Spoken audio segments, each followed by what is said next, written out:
All right, Schlockmeister fans, we're going to watch the 2022 version, Texas Chainsaw Massacre. Let's check it out. Our film starts with a recap of the 1974 film. With a variety of tools, including hammers, meat hooks, and most disturbingly, a chainsaw. It remains a mystery.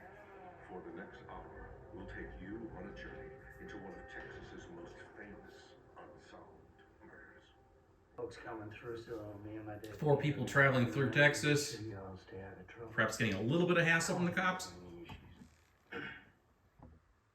These 4 have arrived in the town of Harlow. They're there to start the city again. A bunch of people are going to come and auction. But in one of the properties, they find an old woman living there. Well, what are we going to do? Let's just wait for the contract. What are you doing in our house? This is still our house. You're wrong. I'm sorry, but I've got a title that says otherwise. Do you mind if we see that? As they argue with her about the title, this hulking man appears. I'm fine. I'm all right. Just go back to your room. The police come in and suddenly she pukes and has a heart attack. Well, we need to call an ambulance. we are in the ambulance.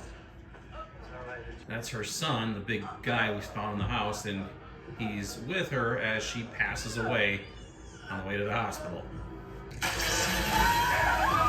And with his mom passing away, he suddenly goes nuts.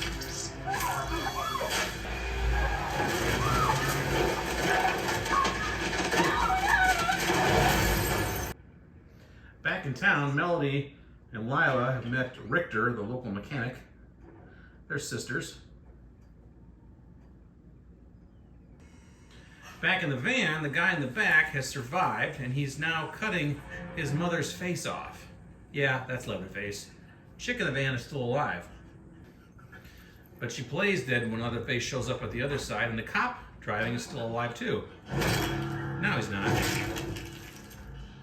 Well, then he comes around and discovers that she's still alive too, so stabs her, kills her. Looked like she disagreed. Please just give us back the keys. Turns out she had a deed to the house. Show me the deed to that house. You'll have them back. Remember Sally Hardesty? She's now a hardened Texas Ranger. She hears about what's going on in town, thinks there's trouble, and she's on her way. That Richter guy said, show me the deed. Either you have it or she has it. Turns out, yep, she did have it. The one guy, Dante, goes into the house where Melody is hiding now. Leatherface has returned and is chopping.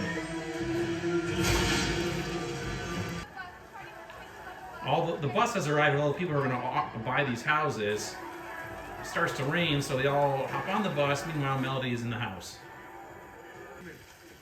Dante, who got shot by Leatherface, isn't quite dead yet. But he will be shortly. He ain't going to survive this. After Dante dies, Richter goes into the house and confronts Leatherface and gets into a fight.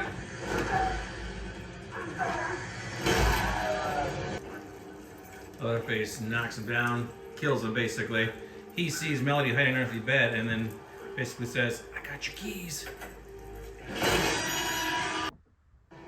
Sally reaches town, finds, I believe that's the mother who passed away. She's now faceless, obviously. Lila goes searching for Melody. Finds a dead Dante. Melody is able to retrieve the bus keys from a dead Richter, and then Leatherface chases her through the house, or under the house. Lila hears her screams and is able to help her get out of there. And they get back to the bus and want to take off. Before they can get anywhere, Leatherface shows up. Tosses in ahead.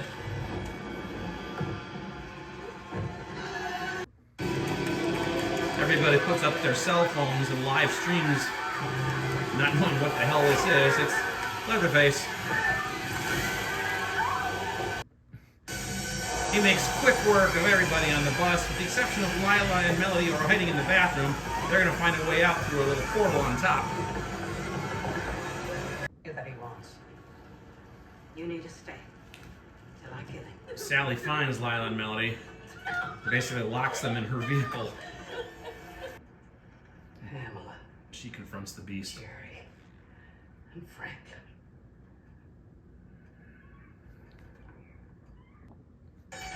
End up taking things outside. And I'm here to make sure you go.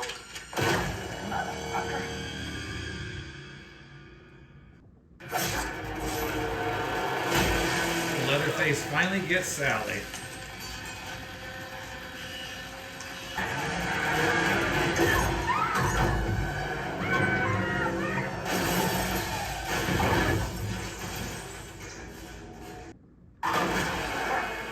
As Leather's about to kill Lila with Sally's dying breath, she gets a few shots into him. But he's not dead.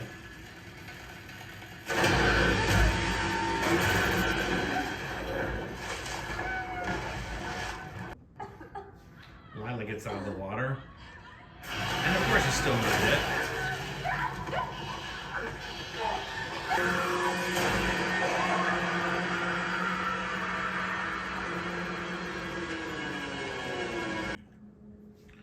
Presumed dead. They walk out into the morning light, find Sally's hat.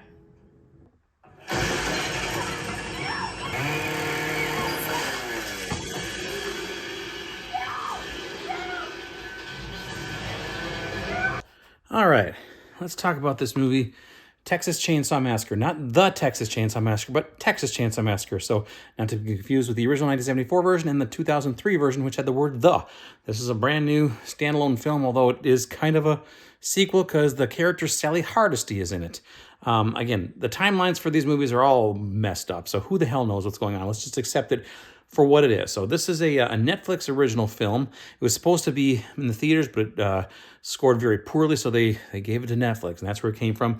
It's not available on Blu-ray, but I burned it, or I had a burned copy made, and had some homemade box art there. So this is Texas Chainsaw Massacre. It was the only one I needed, so I had to get it. So let's check it out. So the movie takes place 50 years after the original film, the event. So in fact, we see like a little DVD playing of like a documentary of the Texas Chainsaw story, and we even hear John Larroquette's voice again. And basically the plot of this movie is there's these four, I don't want to say kids, young adults who are coming to this town called Harlow, Texas.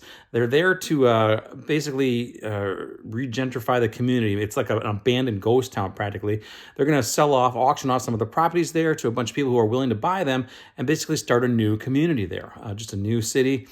And they have deeds to all the properties there, but they walk into this one house in basically downtown Main Street. It's a house, I guess. And they find an old woman living there. And she said, no, you can't take my house. I live here. I have a deed. And then we see the shadow of this beastly man upstairs. And then she has a heart attack and dies. Well, she has a heart attack. They take her away and she dies in the ambulance. Or actually, it's a police van. And then it turns out the big beastly man was her son. It's Leatherface. I'll just spoil it for you right there. And he freaks out when his mom dies, kills the sheriff inside. The car crashes. The van crashes. One of the kids stayed in the van. Leatherface gets out, cuts off his mom's face and puts it on as a mask, kills the driver, and then kills the girl who was there, then walks off. Fast forward back to town, the whole busload of people is coming in. They're there to auction or to win these auctions. Our three main characters are left. One of them goes into the house, Dante, and he gets chopped by Leatherface. He comes out later on and collapses. Then the main girl, Melody, goes in the house while her sister is off meeting this mechanic who lives there nearby named Richter. She gets caught in the house and stuck there, but eventually she escapes. Leatherface was chasing her, hooks up again with her sister. They run back to the bus, and they have the keys. They're trying to get out of there quickly, but then Leatherface comes onto the bus. Everybody pulls up their cell phones and live streams it while he attacks and kills them all with his chainsaw. He complete chaos on the bus. Our two main characters managed to sneak out through a hole in the roof near the bathroom. They got out. Eventually, they have like a showdown with Leatherface.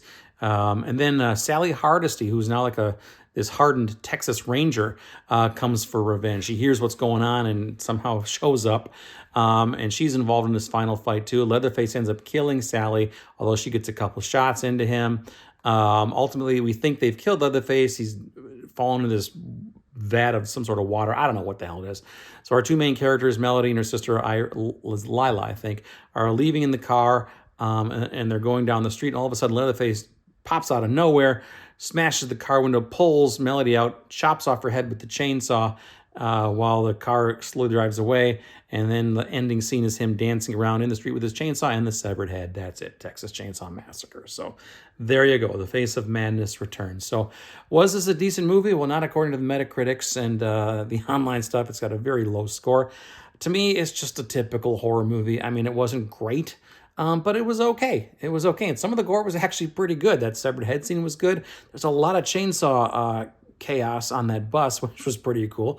I thought the gore was good. I don't know why this film scored so bad. It was very popular when it showed up on Netflix originally, but I enjoyed it. I enjoyed it on some level. I don't know what to tell you, but a short film. It's only like it's like an hour and 23 minutes or something like that, 22, but it's a lot shorter than that. It's actually about an hour and 13. There's a lot of credits. There's a very brief scene at the end where they come back and we just see Leatherface walking down the road or to his house, but that's pretty much it. So anyway, that's Texas Chainsaw Massacre. Again, I think it's decent. It's not available to purchase on DVD or Blu-ray, but if you have a burner, you could burn your own off of Netflix. That's where you'll find it right now. It's worth a look. Check it out. Leave some comments. Let me know what you think about Texas Chainsaw Massacre 2022. Watch it. Bye.